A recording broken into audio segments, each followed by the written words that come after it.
নিয়ে পলায়ন করার জন্য শুরু করলেন। মাত্র 12 দিন ছিলেন তারা, কারণ তাদের মনে চিন্তা যে 12 দিন পর্যন্ত কোনো ব্যক্তি অনাহারে থাকতে পারে না। কৃষ্ণ যে ভিতরে গিয়েছেন 12 দিন ধরে, সেখানে তো এক ফোঁটা জলও নেই, কোনো খাবার নেই, কোনো শব্দ শোনা যাচ্ছে না, কিছুই না। অতএব পালাও পালাও পালাও। গুফার দরজা থেকে সমস্ত প্রহরীগণ পালিয়ে চলে গেলেন দ্বারকাতে। আর দ্বারকায় গিয়ে সবাই কান্না করতে শুরু করলেন যে কৃষ্ণ মণি আনতে গিয়ে এক গুফার মধ্যে প্রবেশ করেছিলেন, আর সেখান থেকে আর ফিরে আসেন নাই। 12 দিন 12 রাত গত হয়ে গেছে।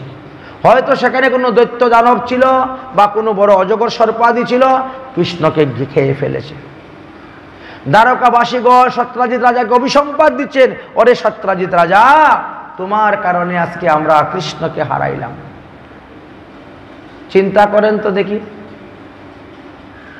রুক্মিণী তখন নিজে আত্মহত্যা করার জন্য সমুদ্রে ঝাঁপ দেওয়ার জন্য রওনা হয়েছে। বসুদেব দেবকী প্রাণ ত্যাগ করার জন্য সমুদ্রে ঝাঁপ দেওয়ার জন্য তৈরি হয়েছে। তখন আকাশবাণী হলো।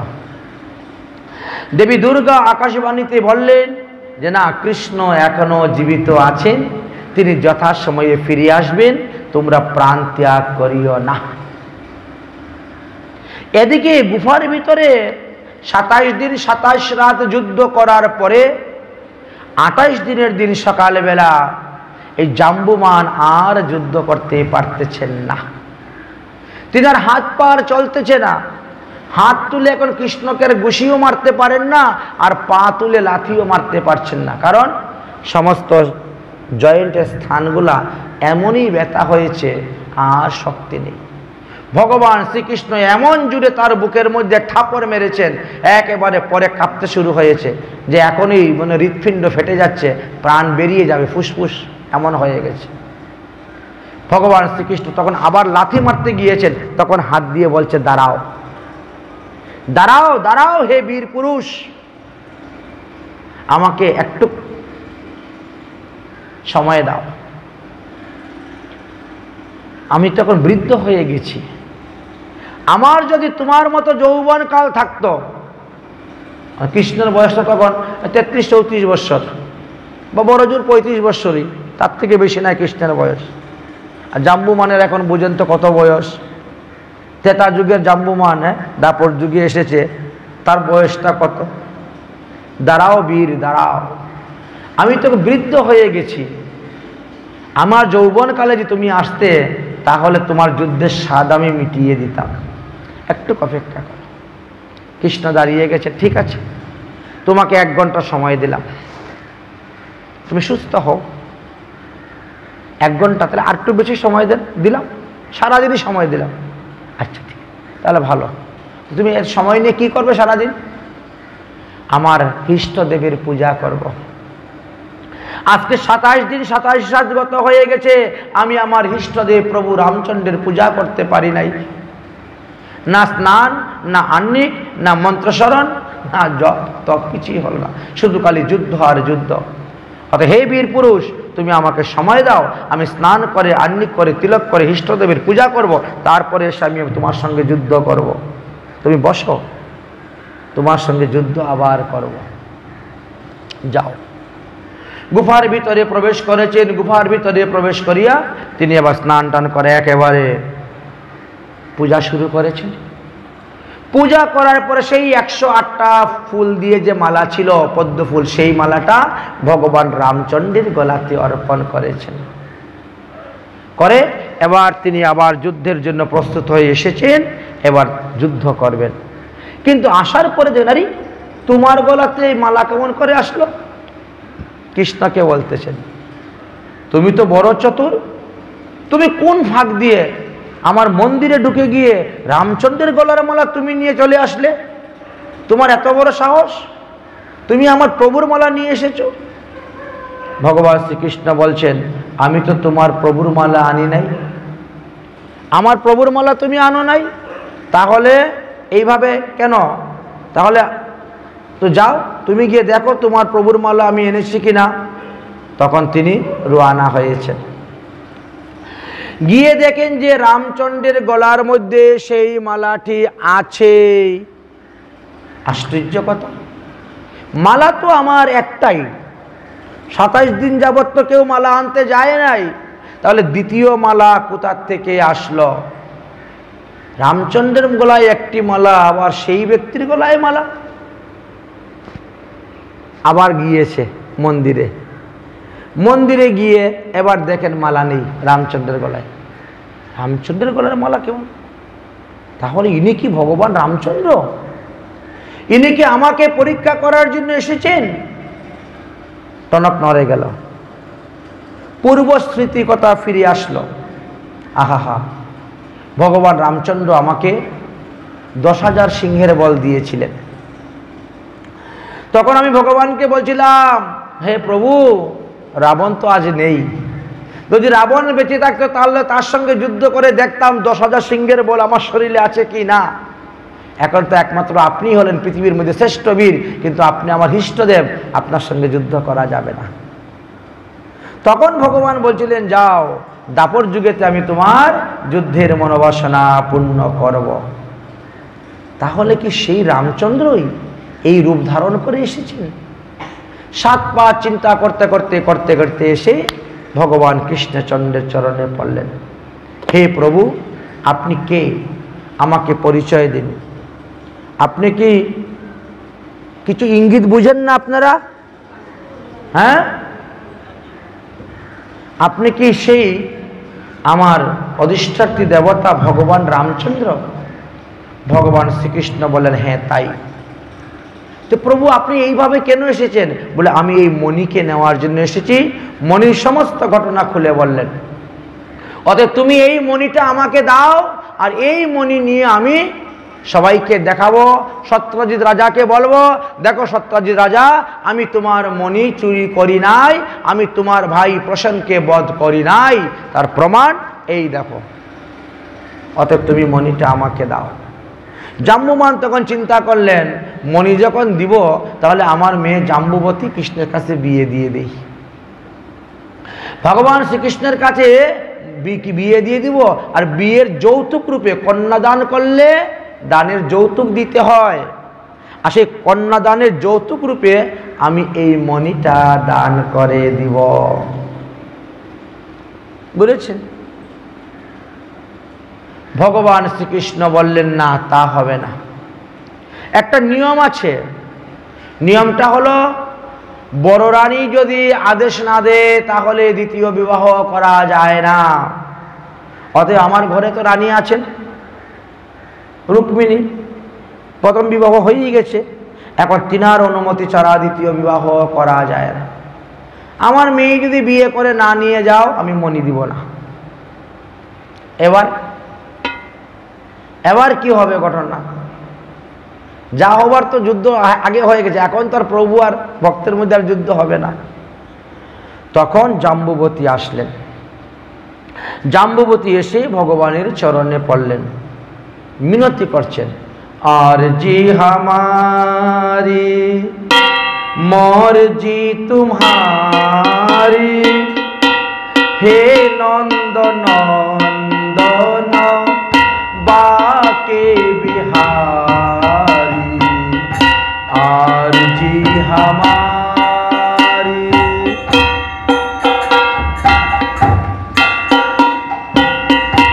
আর জি হামারি মর্জি তুমহারি, হে নন্দ নন্দন বাকে বিহারি, আর জি হামারি।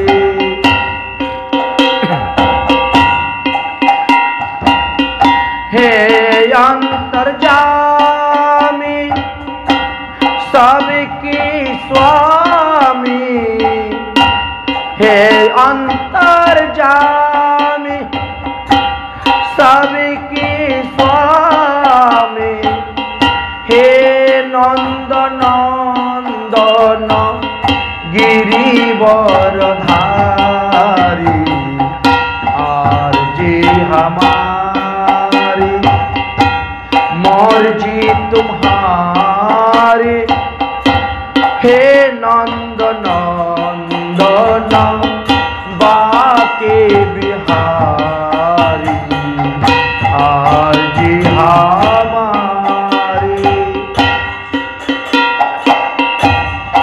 তোমার চরণে আমার মনের কথা নিবেদন করলাম। এবার তোমার কি ইচ্ছা সে তুমি করবে। ভগবান ভগবানের কাছে প্রার্থনা করেন ভক্তরা, হে অবিনাশী ঘট ঘট কি বাসী, হে অবিনাশী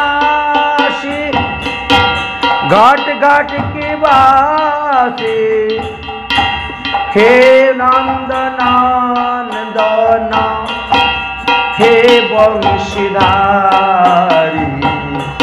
आरजी हमारी मर्जी तुम्हारी, हे नंदनंदन गिरिवरधारी, आरजी हमारी।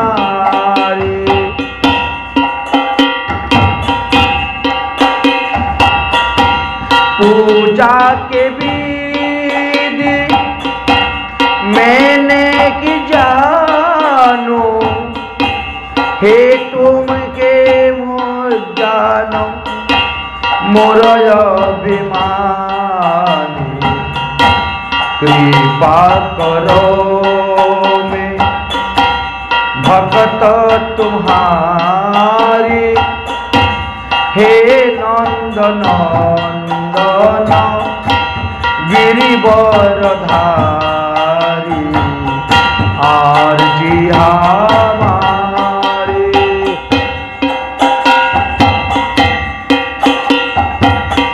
आरजी हमारी मर्जी तुम्हारी, हे नंदनंदन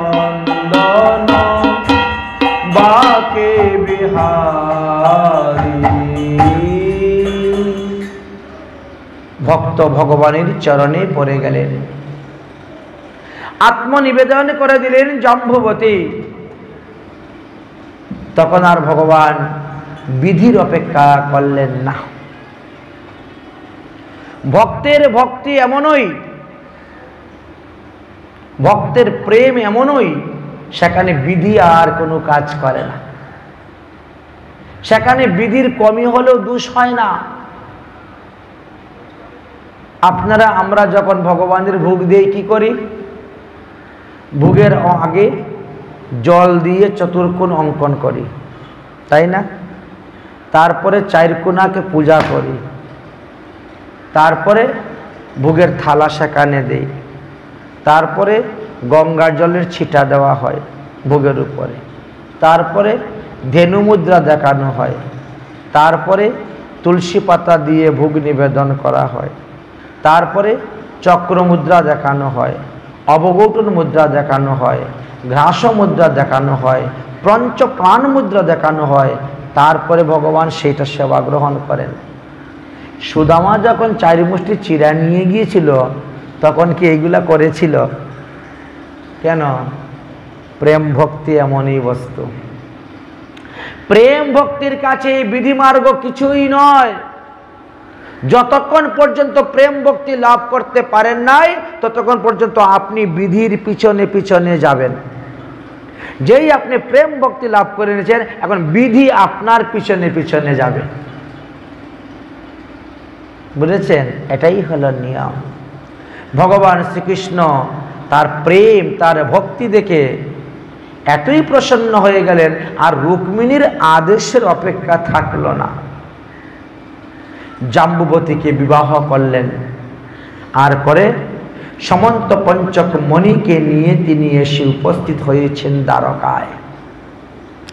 দ্বারকাবাসীগণ ভগবান শ্রীকৃষ্ণকে পেয়ে, সমন্ত পঞ্চক মণি পেয়ে, নববধূ পেয়ে তারা বড় আনন্দিত। শুরু হলো বৌভাত উৎসব, শ্রীকৃষ্ণ করলেন। এইবার সমস্ত রাজগণকে নিমন্ত্রণ দিয়ে আনলেন, আর সত্রাজিৎ রাজাকে নিমন্ত্রণ দিলেন। সত্রাজিৎ রাজা এসে উপস্থিত হয়েছেন। এই দেখেন আপনার সেই মণি। এই মণিকে উদ্ধার করার জন্য আমাকে জাম্বুবানের সঙ্গে 28 দিন যুদ্ধ করতে হয়েছে। তার মেয়েকে বিয়ে করে যৌতুক রূপে মণিয়াকে আনতে হয়েছে। এই নেন আপনার অহংকারের মণি আপনি, আমি কিন্তু আপনার ভাইকে বধ করি নাই, আপনার ভাইকে বধ করেছে সিংহ, সিংহকে বধ করেছে জাম্বুমান, আর জাম্বুমানের সঙ্গে 28 দিন যুদ্ধ করে আমাকে মণি আনতে হয়েছে, নিয়ে যান আপনার মণি। সত্রাজিৎ রাজা তখন বলছে অপরাধ হয়ে গেছে, ক্ষমা করুন, মণিটা আপনাদের কাছে রেখে দিন। যে মণির কারণে আমার নামে এত বড় মিথ্যা কলঙ্ক, সেই মণি আমি রাখবো দ্বারকায়? কখনো না, নিয়ে যাও। লজ্জায় মাথা নত করে সত্রাজিৎ রাজা মণি নিয়ে বাড়িতে চলে আসলেন। কিন্তু সমস্ত রজনী ঘুম হচ্ছে না, কৃষ্ণের চরণে আমার বিরাট অপরাধ হয়ে গেছে। কৃষ্ণ তো চুরি করে নাই, অথচ তাকে চোর বলে বদনাম দুর্নাম দেওয়া হয়েছে, সারা বিশ্ব রটে গেছে। এদিকে ভগবান শ্রীকৃষ্ণ গর্গাচার্যকে জিজ্ঞেস করলেন, গুরুদেব আমি তো মণি চুরি করি নাই, তাহলে আমার নামে এত বড় মিথ্যা কলঙ্ক কেন লাগলো? তার কারণটা কি আপনি এখন আমাকে বলুন, আমার নামে এই চুরের কলঙ্ক লাগার পিছনে কি কারণ? তখন বললেন যে হ্যাঁ শুনো,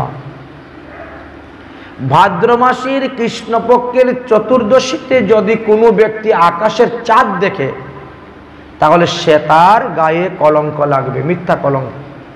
কারণ ওই দিন চন্দ্রদেব তার গুরুপত্নী তারাকে হরণ করেছিলেন।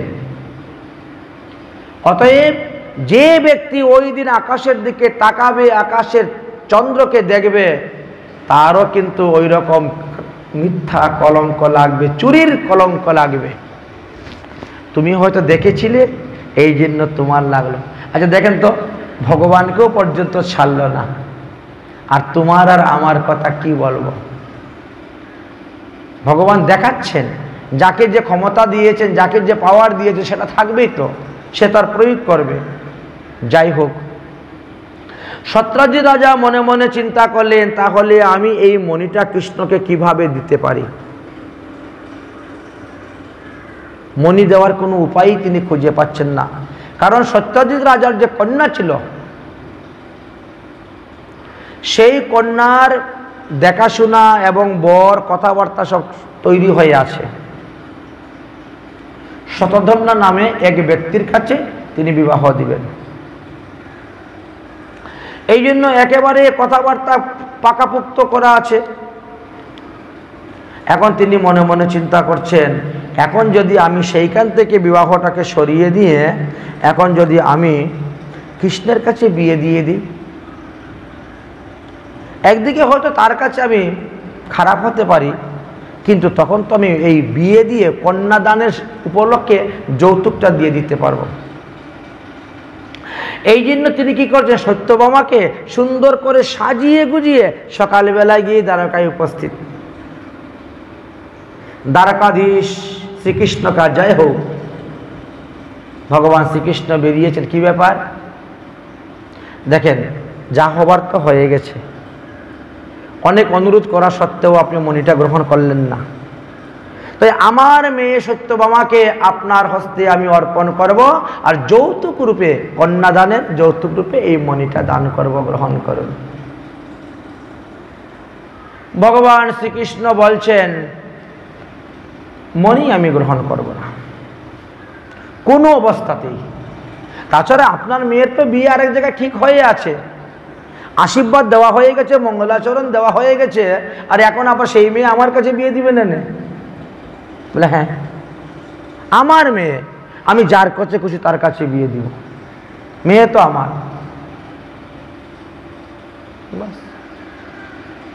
ভগবান শ্রীকৃষ্ণ তখন রুক্মিণীর মুখের দিকে তাকাচ্ছেন। রুক্মিণী, কি করব? রুক্মিণী বলছে, কি আর করবেন, কি করবেন তুমিই জানো। না না, বলছি এই তুমি একটু অনুমতি দিলে তো একেও বিয়ে করতে পারি। আচ্ছা, জাম্বুবতীকে বিয়ে করার সময় কি আমার অনুমতি নিয়েছিলেন? তখন দিয়ে ফস করে বিয়ে করে নিয়ে চলে আসলেন। আর সত্যভামাকে বিয়ে করতে আবার আমার অনুমতি চাচ্ছেন? না না, ওটা তো সামনে আছো, সামনে থাকলে অনুমতি নিতে হয়। যদি কেউ সামনে থাকে তাহলে অনুমতি নিতে হয়, এটা নিয়ম। তোমার যা ভালো মনে হয় তাই করো। বলেই সত্যভামা এই রুক্মিণী ঘরে চলে গেছে। ভগবান শ্রীকৃষ্ণ বললেন, ঠিক আছে, আপনার মেয়েকে আমি বিয়ে করব, অনুমতি পেয়ে গেছি, কিন্তু মণি আমি নিব না। আমি তো মণি দেওয়ার জন্যই কন্যাদান করতে আসছি। বলে না, মণি নিব না। তাহলে কি হবে? এই মণি আপনার কাছে রাখেন, আমার ঔরসে যখন আপনার কন্যার গর্ভে কোনো নাতি নাতনি হবে, সেই নাতিমুখ দেখার জন্য যখন আসবেন, তখন এই মণিটা নিয়ে আসবেন, ওকে দান করে দিবেন। এটা হলো নিয়ম। নিঃসন্তান জনের যদি থাকে অর্থ ধন, সেই ধনের অধিপতি হয় দুহিতা নন্দন। যার কোনো পুত্র সন্তান নাই, যার একটা মাত্রই কন্যা সন্তান, তার সম্পত্তির মালিক ওই মেয়ের দিকের নাতি নাতনিরাই হবে। এটাই নিয়ম। ভাতিজা ভাইপু এরা মালিক নয়, ওই মালিক হয় প্রকৃতপক্ষে। এটা নিয়ম, ভগবান শ্রীকৃষ্ণই বলে গিয়েছেন। অতএব আপনি আসবেন, আপনার নাতিকে মণি দিয়ে দেন, আমার কোনো আপত্তি নেই, কিন্তু আমি মণি নিব না। আপনার মেয়েকে আমি বিবাহ করতে রাজি। নাতিমুখ দেখলে কি হয়? আপনি যখন নাতিমুখ দেখবেন, এই সারা জীবনে যত পাপ করেছে সমস্ত পাপ থেকে মুক্ত হয়ে গেলেন। এই জন্য নাতিমুখ দেখার জন্য দাদু দিদিমা দেখেন না কত কিছু নিয়ে যায়, কত আনন্দ উৎসব করে যায় নাতিমুখ দেখার জন্য। নাতিমুখ দেখলে সমস্ত জীবনের পাপ শেষ। ওই প্রথমবারের ওই, তারপরে নয়, বুঝেছেন? বলে যতবার যাইব অতবার নাতিমুখ দেখবো, অতবার পাপ থেকে মোচন হবো না, তা হবে না। ওই প্রথমবার নাতিমুখ দেখার এমনই মহিমা। ভগবান শ্রীকৃষ্ণ সত্যভামাকে বিবাহ করার পরে হস্তিনাপুর থেকে সংবাদ এসে উপস্থিত হয়েছে, পঞ্চপাণ্ডবরা লাক্ষাগৃহে পুড়ে মরে গিয়েছে। সর্বনাশ! ভগবান শ্রীকৃষ্ণ সাধারণ মানুষের মতো কান্না শুরু করে দিয়েছেন। উগ্রসেন, দেবকী, বসুদেব, কৃষ্ণ, তাহলে তুই যা বাবা, তুই যা, তুই হস্তিনাপুরে যা, গিয়ে একটু কুন্তিকে সান্ত্বনা দে, আর ঘটনা সত্যি কিনা মিথ্যা একটু ভালো করে যাচাই করে নিয়ে আয়। আহারে, পঞ্চপাণ্ডব লাক্ষাগৃহে পুড়ে মরে গেল, কত যে দুঃখ। ভগবান শ্রীকৃষ্ণ বলরামকে সঙ্গে করে নিয়ে রওনা হয়ে গেছেন হস্তিনাপুরে। আর এদিকে শতধন্যা এখন মিটিং করতেছে। হ্যাঁ, দেখেছো, আমার সঙ্গে মেয়ের বিবাহ ঠিক করে আমাকে মেয়েটা দিল না, কৃষ্ণর কাছে মেয়েটা বিবাহ দিয়ে দিল। তার বন্ধু ছিল কৃতবর্মা। কৃতবর্মা বলছে, দেখ দেখ, তোর কপালটা এমনই খারাপ, না পাইলে রাজকন্যা, না পাইলে মণি, না পাইলে রাজ্য, তিনটাই গেল। অক্কুর তার সঙ্গে দিয়েছে যোগ, তিনজনে মিলে। তাহলে কি করা যায়? আরে বেটা শুন, রাজ্য পাঁচ আর না পাঁচ, সত্যভামাকে নাই বা পেলে মণিটা তো তুই এখনো পেতে পারিস। কিভাবে? আরে রাতের অন্ধকারে যাবে, সত্যজিৎ রাজাকে বধ করে মণি নিয়ে চলে আসবি। বাহ, ঠিক কথাই তো। মাথাটা খারাপ হয়ে গেল। রাতের অন্ধকারে সত্যজিৎ রাজার গৃহে প্রবেশ করে পশুর মতন কুপিয়ে কুপিয়ে সত্যজিৎ রাজাকে বধ করেছে। তার স্ত্রী পায়ে ধরে ক্ষমা চাচ্ছে, আমার স্বামীকে ছেড়ে দাও, মেরো না, মেরো না, তোমার যা লাগে তা নিয়ে যাও। কিন্তু মণিকে নিল আর তিনাকে হত্যা করল। সকালবেলা দ্বারকায় গিয়ে খবর পৌঁছেছে সত্যভামার কাছে, সত্যভামা, তোমার বাবা মারা গিয়েছেন। যার সঙ্গে তোমার বিয়ে ঠিক হয়েছিল, সেই শতধন্যা তোমার বাবাকে মেরে মণি চুরি করে নিয়ে চলে গেছে। সত্যভামা তখন একেবারে আগুনের মতন রেগে গেলেন, একেবারে মহাক্রোধান্বিত হয়ে গেলেন। তিনি উগ্রসেনকে বলছেন, আমাকে বলিষ্ঠ বলিষ্ঠ সৈন্য দাও, পাহারাদার দাও, আমি এক্ষুনি হস্তিনাপুরে যাব, আমার প্রয়োজন আছে। হস্তিনাপুরে গিয়ে ভগবান শ্রীকৃষ্ণকে বলছেন, দেখো, তোমার সঙ্গে আমার বিয়ে হওয়ার কারণে শতধন্য আমার বাবাকে বধ করেছে। বাবাকে তো আমি ফিরে পাবো না, কিন্তু মনি ফিরিয়ে আনতে হবে। অতএব যাও, যেখানেই থাকুক না কেন বিশ্ব ব্রহ্মাণ্ডের মধ্যে, শতধন্যকে বধ করে মনি নিয়ে আসো। ভগবান শ্রীকৃষ্ণ তখন বলরামকে বললেন, বলরাম দাদা, তুমি সত্যভামাকে নিয়ে দ্বারকায় যাও, আর আমি যাচ্ছি মণি সংগ্রহ করার জন্য। এই শতধন্য তখন চিন্তা করলো যে এই মণি নিয়ে আমার বেঁচে থাকার কোনো উপায় নেই, কৃষ্ণ যেন তেন প্রকারে আমাকে মেরে মণি নিয়ে যাবে।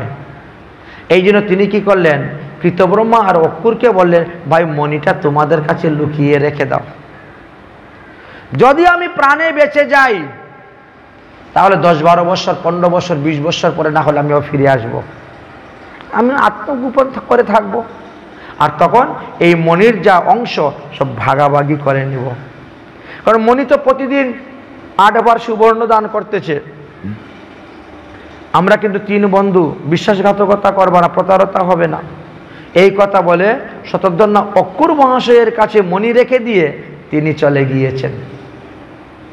কি করলেন, তিনি ভারতবর্ষ ত্যাগ করে নেপালে চলে গিয়েছেন আত্মরক্ষা করার জন্য। কিন্তু ভগবান শ্রীকৃষ্ণের তো কোনো কিছু অজানা নয়। ভগবান শ্রীকৃষ্ণ নেপালে গিয়ে উপস্থিত।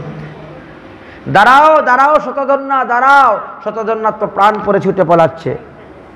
ভগবান সুদর্শন চক্র ছেড়ে দিয়েছেন, সুদর্শন চক্র গিয়ে গলা কেটে দিয়েছে। বাস, সমস্ত জামা কাপড় সমস্ত কিছু পরীক্ষা করলেন, কোথায়ও মণি নেই। আহারে, বেচারাকে বধ করলাম যে মণির জন্য, সেই মণিটাই নাই তার। কৃষ্ণ আবার রওনা হয়েছেন দ্বারকার দিকে।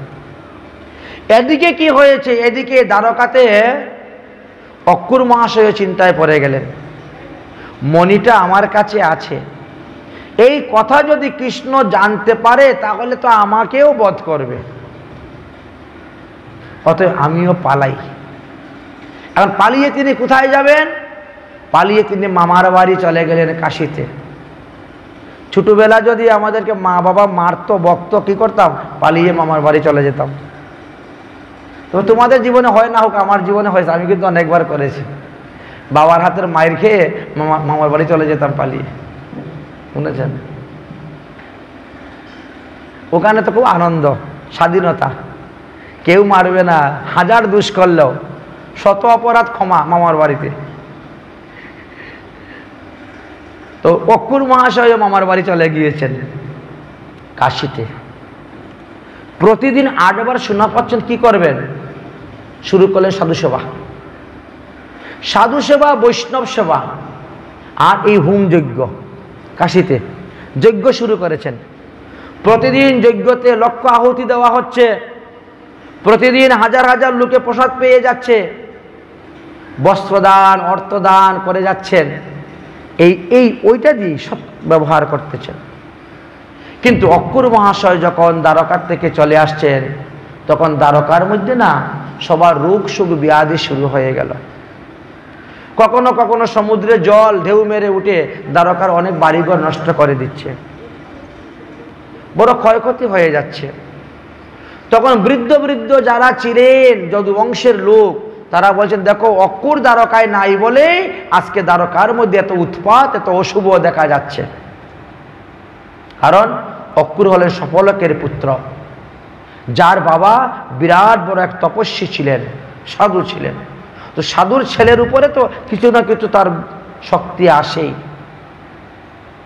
অতএব অক্কুরের শত অপরাধ ক্ষমা করেও অক্কুরকে ফিরিয়ে আনো দ্বারকায়, তবেই দ্বারকাবাসীদের সুখ হবে, শান্তি হবে। ভগবান শ্রীকৃষ্ণ যখন দ্বারকায় এসে প্রবেশ করলেন, তখন সবাই মিলে এইভাবে ধরেছেন। ভগবান শ্রীকৃষ্ণ এখন কি চিন্তা করলেন, তাহলে আর কি করা যায়, তাহলে যাই, গিয়ে নিয়ে আসি। ভগবান শ্রীকৃষ্ণ রওনা হয়েছেন।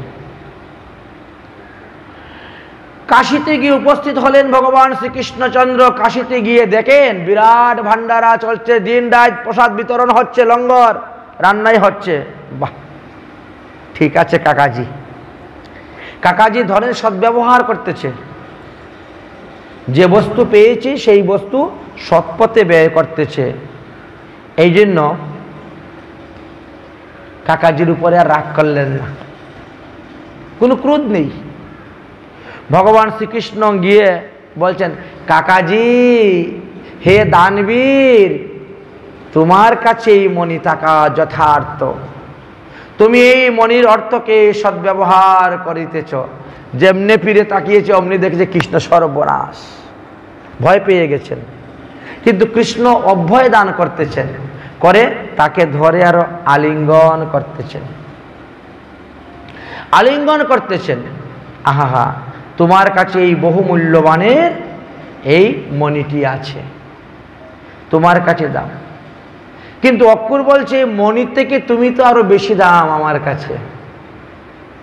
মণির কি দাম? মণি প্রতিদিন 8 সুবর্ণ দেয়, কিন্তু হে গোবিন্দ, তার থেকেও বেশি দামি তুমি আমার কাছে। হে গোবিন্দ, হে গোপালা, হে দীন দয়াল, তুমি ছাড়া এই জগতে কি আছে তার দাম। হে গোবিন্দ, হে গোবিন্দ, হে গোপালা, হে দীন দয়াল, তুমি ছাড়া এই জগতে কি আছে তার দাম। মণির থেকে কি ভগবানের দাম কম বেশি?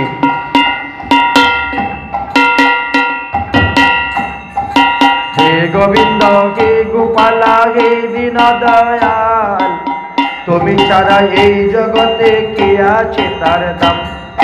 তুমি সৃষ্টি, তুমি পালক, তুমি অন্তর্যামী, তুমি যেমন নাচাও জগৎ তেমনি নাচি আমি।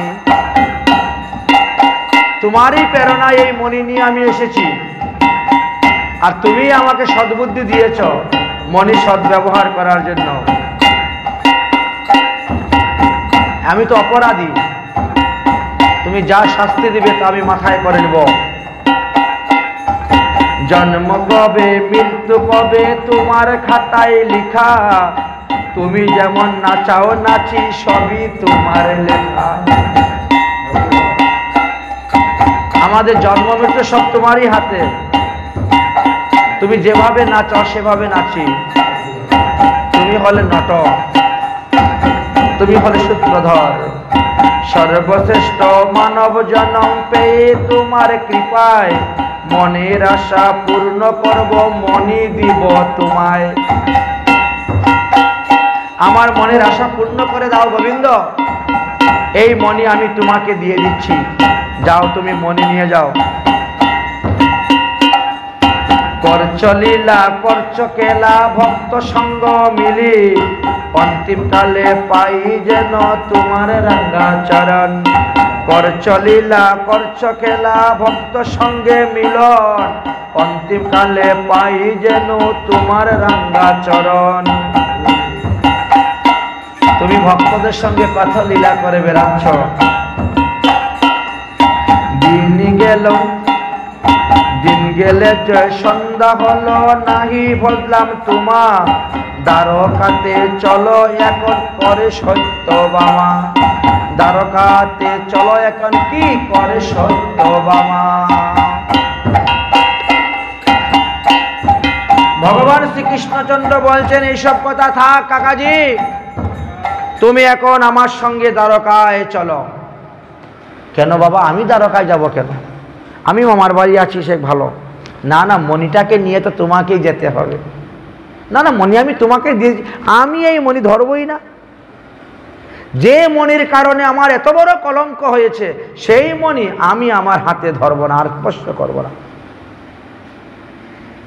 মণি তোমার হাতে থাকবে, তুমি দ্বারকায় যাবে, গিয়ে বলবে যে এই দেখো কৃতবর্মা আমার কাছে, এই শতধ্বন্যা আমার কাছে মণি গচ্ছিত রেখে গিয়েছিল, এই হলো মণি। তারপরে তুমি এই মণি নিয়ে যা খুশি করো। তোমার মণির উপরে আমার বিন্দুমাত্র লোভ নেই, লালসা নাই। সবাই সন্দেহ করতেছে, ভাই বলতে ঠাই ঠাই। আমার দাদা বলরাম পর্যন্ত আমাকে সন্দেহ করতেছে যে শতধন্যাকে বধ করে কৃষ্ণ মনে হয় মণিকে লুকিয়ে রেখে দিয়েছে। যদি কখনো দ্বারকা দিবাগ হয়, দুই ভাই দুই দেশের রাজা হয়, তখন সে মণির ব্যবহার করবে।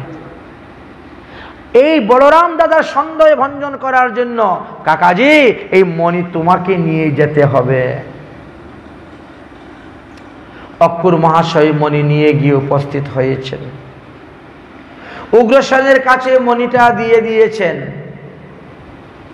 মণি দিয়ে ভগবান শ্রীকৃষ্ণকে এবার জিজ্ঞাসা করছেন উগ্রসেন, বসুদেব, দেবকী, যে পঞ্চপাণ্ডবের খবর কি রে? বললেন, না, তারা এখনো জীবিত আছেন। একমাত্র বিদুরের বুদ্ধিতে তারা বেঁচে গিয়েছে, না হলে লাক্ষাগৃহে তারা পুড়ে মারা যেতেন। তারা এখনো বেঁচে আছেন, কিছুদিন পরে তারা আবার হস্তিনাপুরে ফিরে আসবে। আচ্ছা, ঠিক আছে। শুনে সবাই প্রসন্ন, সবাই সন্তুষ্ট। কুন্তী দেবী কথা শুনে সবাই প্রসন্ন হয়েছে। ভগবান শ্রীকৃষ্ণের মুখে যখন এই কথা শুনলেন, উগ্রসেন বসুদেব বললেন, তাহলে কবে তারা ফিরে আসবে? বলে, ইতিমধ্যে ফিরে আসবে। বলে, যদি ফিরে আসেন তাহলে তুমি আবার যাও, তুমি আবার যাও, গিয়ে তুমি তোমার পিসাত্ত ভাইদেরকে দ্বারকায় নিয়ে আসো। তারা কিছুদিন এখানে অবস্থান করুক, সুখে শান্তিতে বাস করুক, যাও, নিয়ে আসো। ভগবান শ্রীকৃষ্ণ আবার গেলেন, আবার হস্তিনাপুরে গেলেন। হস্তিনাপুরে গেলেন, পঞ্চপাণ্ডবের সঙ্গে সাক্ষাৎ, আনন্দ, গলাগলি, কোলাকুলি। তার মধ্যে অর্জুনের সঙ্গে তো একেবারে সখ্য বন্ধু, একেবারে অন্তরঙ্গ মাখামাখি অর্জুনের সঙ্গে বন্ধুত্ব হয়ে গেল। একদিন ভগবান শ্রীকৃষ্ণ বলেন, বন্ধু চলো তো একটু বন ভ্রমণ করে আসি। বন ভ্রমণ করতে রওনা হয়ে গেছে। বন ভ্রমণ করতে করতে করতে করতে খুব পিপাসা লেগেছে। ভগবান শ্রীকৃষ্ণ বললেন, তাহলে কাজ করো, যমুনায় চলো, ওখানে স্নান টান করবো, জল টল পান করবো। যমুনা যাচ্ছেন, হঠাৎ করে দেখেন এক মহিলা যমুনার তীরে বসে ধ্যান করতেছেন, ভজন করতেছেন। ভগবান শ্রীকৃষ্ণ অর্জুনকে বললেন, যাও তো, এই জিজ্ঞেস করো তো এই মহিলাটি কে, এই মেয়েটি কে, তার নাম কি, সে কেন ভজন করতেছে, কার ভজন করতেছে, কিসের জন্য ভজন করতেছে। এই ঘোর জঙ্গলে এখানে কোনো বাড়িঘর নাই, কিছু নাই। গিয়ে উপস্থিত হয়েছেন, জিজ্ঞাসা করলেন, হে দেবী, আপনি কে? বলে, আমি সূর্যের কন্যা। সূর্যের কন্যা? হ্যাঁ। কি নাম আপনার? আমার নাম যমুনা। এই যে যমুনা নদী বইতেছে, এই কালিন্দী যমুনা, আমার নাম হলো কালিন্দী। এই কালিন্দী যমুনা, যমুনাই কালিন্দী অংশরূপে আসছে। তো তুমি থাকো কোথায়? বলে, যমুনার জলের নিচে ঘর আছে আমার, সেই ঘরে আমি থাকি এবং প্রতিদিন বসে আমি তপস্যা করি এখানে, আবার সেই ঘরে প্রবেশ করি। এই জন্য আমার নাম কালিন্দী। যমুনার জল কালো, কালিন্দী। তো তুমি কিসের জন্য ভজন করছো? বলে, দ্বারকাধীশ ভগবান শ্রীকৃষ্ণকে স্বামীরূপে পাওয়ার জন্য আমি ভজন করতেছি। কথাটা শুনে এবার মুস্কি মুস্কি হাসতে হাসতে অর্জুন চলে গেলেন। গিয়ে বলছেন, বন্ধু, তোমাকে বিয়ে করার জন্য বেচারা এত তপস্যা করতেছে, আর তুমি আমাকে পাঠাচ্ছ জানার জন্য রহস্য। যাও যাও যাও। ভগবান শ্রীকৃষ্ণ গিয়ে উপস্থিত হলেন, আর সেখানে পরিচয় হলো, কালিন্দী ভগবানকে বিবাহ করলেন। কালিন্দীকে বিবাহ করে ভগবান আসলেন, হস্তিনাপুরে উপস্থিত হয়েছে। এমন সময় কি হয়েছে? এমন সময় এসে উপস্থিত হয়েছেন অগ্নিদেব। অগ্নিদেব ভগবান শ্রীকৃষ্ণের কাছে উপস্থিত হয়ে বলছেন, প্রভু, মরু রাজা এমন যজ্ঞ করেছিল, তার যজ্ঞের ঘি খেতে খেতে না আমার অর্জিনতা হয়ে গেছে। এইবার ব্রহ্মা বলছেন, তোমার এই রূপ ভালো হবে যদি খাণ্ডবপ্রস্থ দাহ করতে পারো। খাণ্ডব বন, পুরা খাণ্ডব বনটাকে যদি তুমি আগুন দিয়ে জ্বালিয়ে দিতে পারো, তাহলে তোমার এই রূপ ভালো হয়ে যাবে, তোমার পেটের রূপ ভালো হয়ে যাবে। কিন্তু খাণ্ডবপ্রস্থ জ্বালাতে গেলেই ওখানে বড় বড় প্রাণীরা আছে, তারা আগুন নিভিয়ে দেয়। আমি পারতেছি না, রূপ থেকেও মুক্ত হচ্ছে পারছি না, অতএব তুমি আমাকে সাহায্য করো। আমি কেমন করে সাহায্য করবো? এত বড় বন, আমি একদিকে থাকলে আরেক দিকে সাহায্য করো। আমি একটা রথ দিচ্ছি। অগ্নিদেব তখন ভগবান শ্রীকৃষ্ণকে রথ দিলেন, কৌমুদকী গদা দিলেন, ঘোড়া দিলেন, আর অর্জুনকে বললেন আমি তোমাকে গান্ডীব দান করব। এই রথের উপরে উঠে তুমি বায়ুবেগে রথ চলবে, আর তোমরা একটা প্রাণীকেও এই বন থেকে বেরোতে দিবা না, তাহলে কিন্তু আমার রূপ ভালো হবে না। যে প্রাণী বেরোতে চাবে তাকেই বধ করবো, আর আমি তাকে গ্রাস করব, তবে রূপ মুক্ত হব। ঠিক আছে, ভগবান শ্রীকৃষ্ণ রাজি হয়ে গেলেন, অর্জুন রাজি হয়ে গেলেন, অর্জুন পেয়ে গেলেন গান্ডীব। ভগবান শ্রীকৃষ্ণ কৌমুদকী গদা আর রথ পেয়ে গেলেন। শুরু হলো চক্র। কিন্তু তার মধ্যে ময়দানব এখানেই বাস করতেন। সেই ময়দানব নিজের প্রাণ রক্ষা করার জন্য যখন পলায়ন করতে চাইল, ভগবান তখন বল মারো বাণ। ময়দানবের পিঠে বাণ পড়ল। ময়দানব তখন শরণাপন্ন হয়ে গেল, আমাকে প্রাণে বধ করবেন না, আমি আপনাদের শরণাপন্ন, আমি ছাড়া আর যত আছে সবাইকে বধ করো। এই জন্য আর তক্ষক নাগ ছিল, এই তক্ষক নাগ সেখান থেকে বেরিয়ে গেলেন, বেঁচে গেলেন। তক্ষক নাগের পিঠ পুড়ে গিয়েছিল। যাই হোক, উনি পালিয়ে স্বর্গে চলে গেলেন, গিয়ে ইন্দ্রের শরণাপন্ন নিয়ে নিলেন। ময়দানব আর তক্ষক এই দুজন বেঁচেছিলেন, আর কেউ বাঁচলেন না। ভগবান বলছেন তাহলে আমাদের কথা মতো তোমাকে কাজ করতে হবে, তবে তোমাকে প্রাণদান দিব। ময়দানব বলে ঠিক আছে, তাই কি করবো? বলে তাহলে দ্বিতীয় ইন্দ্রপুরী বানিয়ে দাও এই স্থানে। এই জন্য খাণ্ডপ্রস্থেতে বিশ্বকর্মার দ্বারা এই দ্বিতীয় ইন্দ্রপুরী সেখানে নির্মাণ শুরু হয়ে গিয়েছিল। ময়দানবও বিরাট শিল্পকার ছিলেন। এই ইন্দ্রপ্রস্থ বানিয়ে দিয়ে ভগবান শ্রীকৃষ্ণচন্দ্র বললেন এবার আমি দ্বারকায় রওনা হই, তোমরা এখানে থাকো, আরামসে রাজত্ব করো। এই তো ভগবান শ্রীকৃষ্ণচন্দ্র চলে আসলেন। হস্তিনাপুরটা হলো আমাদের পুরানা দিল্লি, আর খাণ্ডপ্রস্থ হলো নয়া দিল্লি। বুঝেছেন? নয়া দিল্লিটা হলো খাণ্ডপ্রস্থ, আর পুরানা দিল্লিটা হলো হস্তিনাপুর। যাই হোক, এইবার ভগবান শ্রীকৃষ্ণ দ্বারকায় আসলেন। দ্বারকায় আসার পরে শুনলেন তিনার পিসত্ত বোন মিত্রবৃন্দার বিবাহ হচ্ছে। ওমা, আমি যাব একটু বোনের বিয়ে দেখতে। যা, বিয়ে দেখতে গিয়েছেন, গিয়ে দেখেন বিয়ে কি স্বয়ম্বর সভা বিবাহ। সব রাজরাজারা, রাজপুত্ররা সবাই সুন্দর করে সেজে গুজে এসে উপস্থিত হয়েছেন। কৃষ্ণ গিয়ে ওখানে বসেছেন। তো মিত্রবৃন্দার দুই ভাই ছিল, বিন্দু অরবিন্দু। বিন্দু আর অরবিন্দু বলল দেখ, এই যে লাইন ধরে সব যুবরাজরা বসেছে, রাজরাজারা বসেছেন, তার মধ্যে ওই দেখ বসে আছে যে, ওটা হলো কৃষ্ণ, ওটা তোর মামাত্ম ভাই, ওর গলায় মালা দিস না। আর বাকি তোকে তোর যাকে পছন্দ হয় তার গলায় মালা দিয়ে দে। ও তো বেকুব, ওখানে বসবে কেন? ও আসছে বিয়ে দেখতে, তুই এখানে তাকে বিয়ে দেখ, ওখানে কেন বসে গেছে গিয়ে? হ্যাঁ, সবার মধ্যে এখন বসে গেছে, ওখান থেকে তো বলে আনাও যায় না, মান সম্মানের ব্যাপার আছে, বুঝেছেন? এই জন্য তাই ওকে বুঝিয়ে দিয়েছেন, খবরদার, ওকে তো মামাত্ম ভাই, ওর গলায় মালা দিবে না।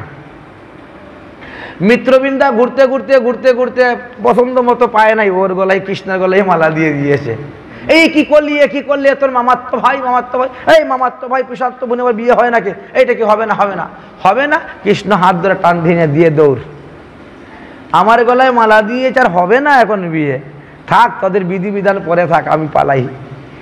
মিত্রবৃন্দাকে নিয়ে ভগবান শ্রীকৃষ্ণ পালিয়ে গেলেন। দ্বারকায় গিয়ে বিধি অনুসারে বিয়ে করে নিয়েছেন।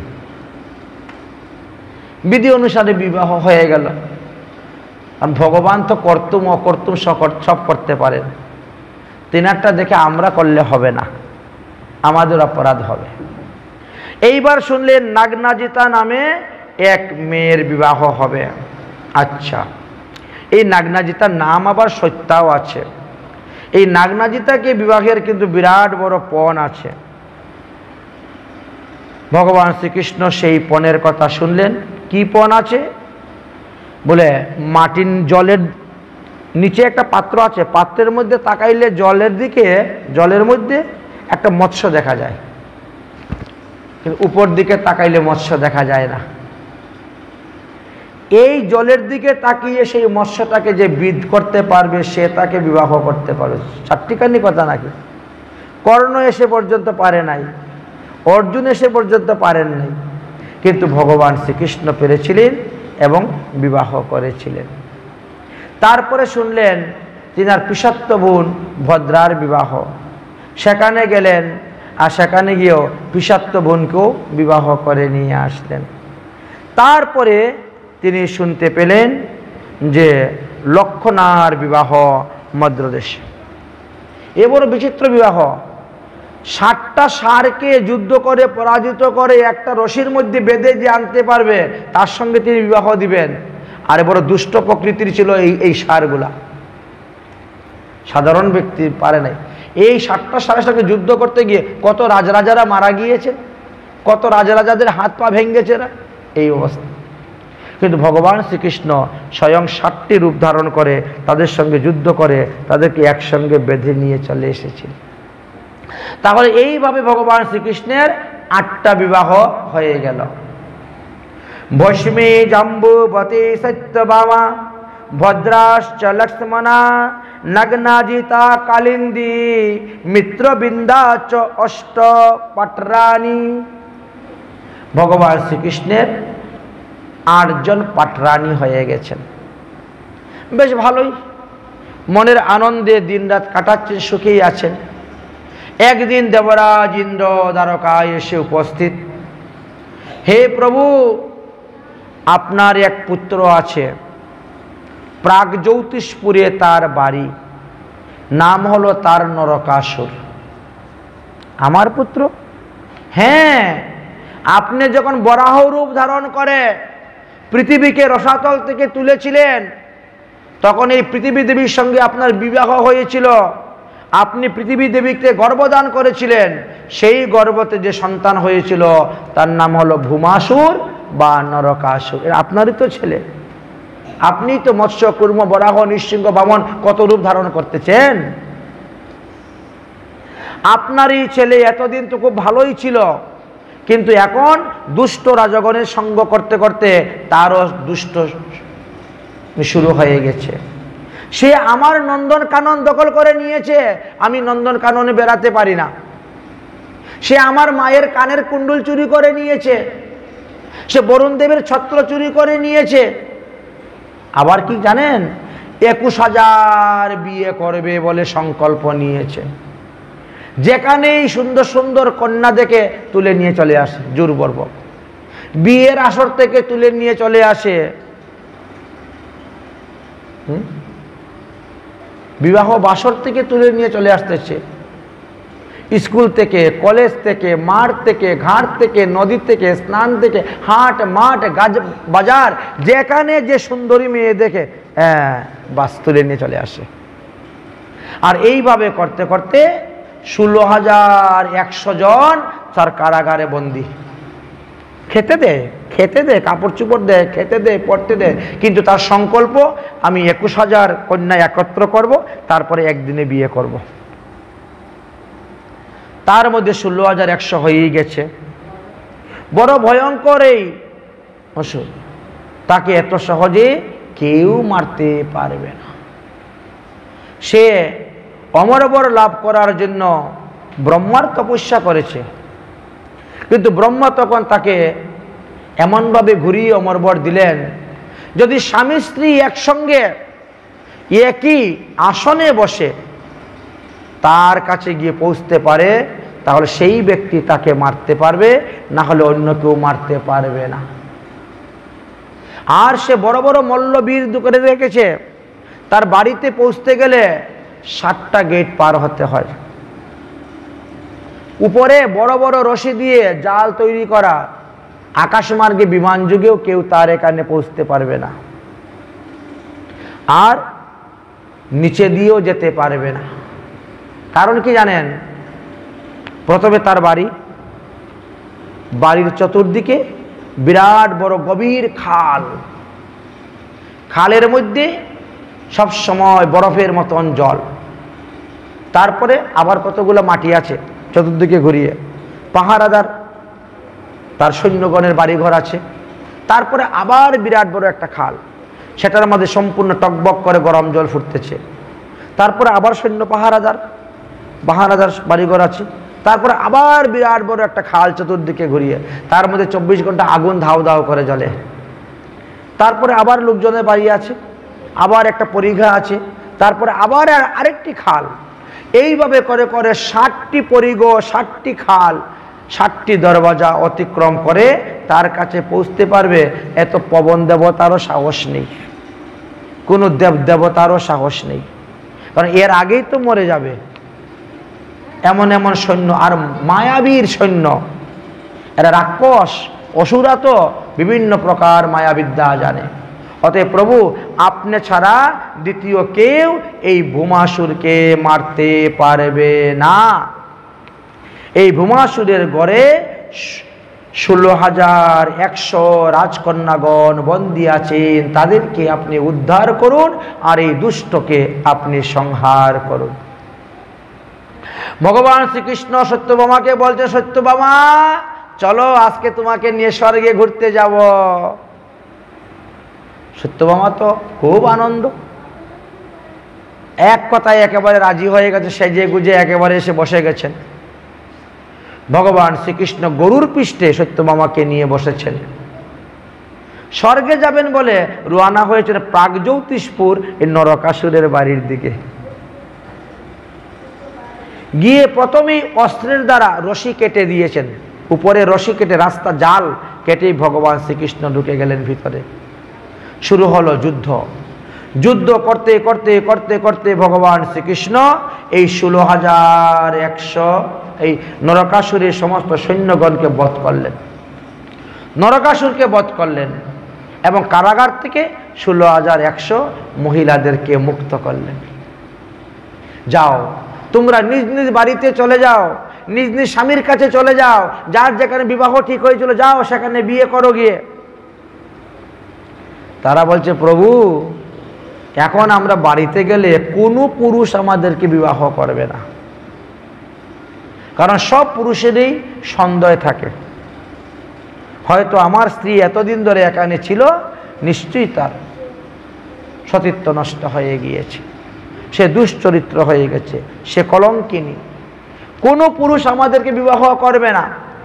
কিন্তু প্রভু তুমি তো অন্তর্যামী, তুমি তো জানো আমরা কি অবস্থায় আছি, অতএব তুমি আমাদেরকে বিবাহ করো, তুমি ছাড়া আর কেউ আমাদেরকে এই জগতে বিবাহ করবে না। ভগবান শ্রীকৃষ্ণ তাদেরকে রথে করে পাঠালেন, দ্বারকায় নিয়ে গেলেন, আর একদিনেই 16,100 জনকে বিবাহ করলেন। এইভাবে ভগবান শ্রীকৃষ্ণের 16,108টি বিবাহ হলো। এইবার সবার মন খুশির জন্য, সবার মন প্রসন্নের জন্য প্রত্যেকটি স্ত্রীর গর্ভে 10টা করে পুত্র সন্তান, 1টা করে কন্যা সন্তান দিলেন। এই জন্য ভগবান শ্রীকৃষ্ণের 1,61,080টি পুত্র ছিল আর 16,108টা কন্যা ছিল। এইভাবে ভগবান শ্রীকৃষ্ণ দ্বারকা লীলা করতে শুরু করেছেন। মনের আনন্দে শ্রী গোবিন্দ দ্বারকা লীলা করে যাচ্ছেন।